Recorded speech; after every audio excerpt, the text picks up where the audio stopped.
Hi guys! So for today's video, kay akong i-share ang result sa 16 personality test nga akong giansiran. So, ang akong personality type is mediator. Mediators are poetic, kind, and altruistic people, always eager to help a good cause. So, I am 94% introverted kay dili mo ko hiling makig halubilo sa uban. Gusto ko mag-inusara ra and magsigira ko stay sa balay.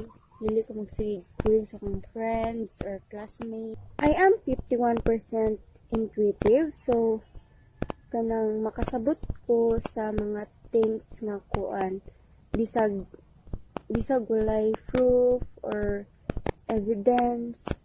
Sa akong nature is 64% feeling. So, kuan, mas giunam gud nako ang mas gi-follow mo gud nako akong heart kaysa sa kanang mga facts nga kuan, mas giunam ako ang emotions.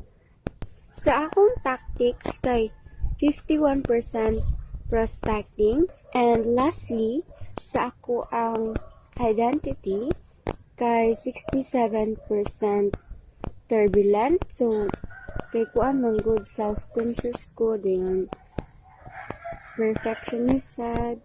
Para lang sa ako guys katong nga site nga 16 personality test kay para nako trustworthy gud siya, and katong results kay believable. Depende na ninyo sa results ninyo kung mutuo mo ato or dili. So maora to guys. Bye.